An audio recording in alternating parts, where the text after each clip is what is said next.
Daddy, maybe the American people don't want the country back. Where do I even begin? I'm going to try to make this quick and get right to the point. Zero Hedge recently noted that the American people have a long history of getting the president they deserve. Maybe. Maybe not. Once again, it seems the people have chosen a warmongering neocon globalist over the Constitution and the Bill of Rights. The InfoWars writer, whose pen name is Eric Blair, George Orwell's real name, made the point that many of us have been thinking since the Iowa caucus. He asks, how on earth could Newt Gingrich win the South Carolina primary when the day before the vote he had to cancel a major campaign stop because of a lack of attendance? What if the fix is in? Over the years, numerous folks have said to me that if there's more to the story of what we are officially told happened on 9/11, then surely the media would report on it. There could be no cover-up by the mainstream media, they say, because any alternative story would be the perfect opportunity for some hungry young reporter to make a name for himself. Talk show host Conan O'Brien may be about to push the envelope on late-night television. Conan O'Brien may be able to push the envelope on late-night television. Conan O'Brien may be about to push the envelope on late-night television. Conan O'Brien may be about to push the envelope on late-night television. Surely truth would prevail. Surely, they say, if there was nanothermate found in the dust at Ground Zero, or if World Trade Center Building 7 was brought down by a controlled demolition, it would be reported on. This is no small building, as you can see, at 47 stories. It would stand out in most American cities. The American media would tell us there's no way they could keep it covered up, they say.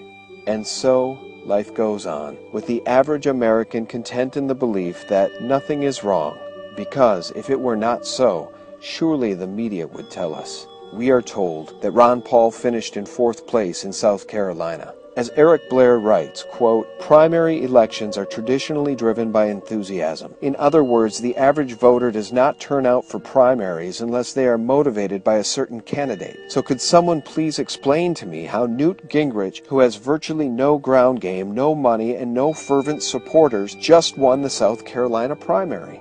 Now, it seems to me that for every one person motivated enough to show up in support of a candidate's speech or to vote in a primary, there must be at least 10 or 50 or 100 more people who couldn't find the time to get there but support that candidate nonetheless. Ron Paul enjoyed the support of over 1,000 people when he spoke in Charleston. Newt Gingrich had to cancel his event.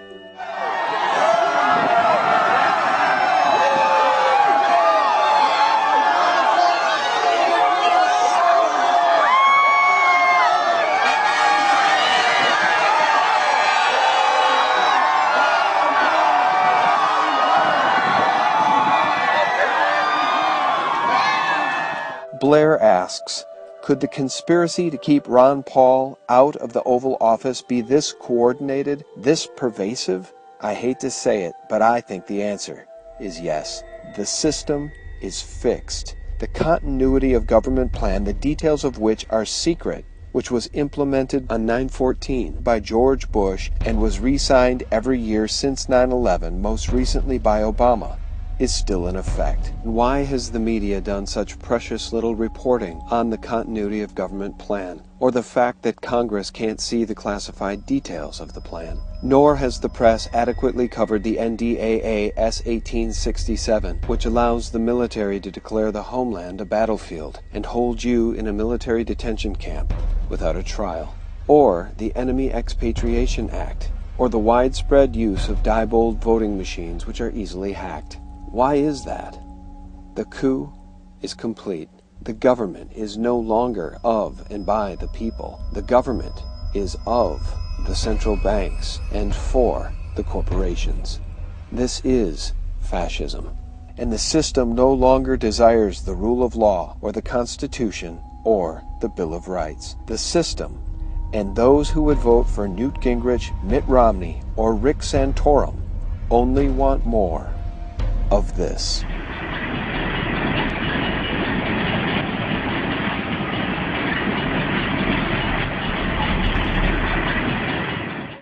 Thanks for watching, and check out sgtreport.com for more each day. Good night.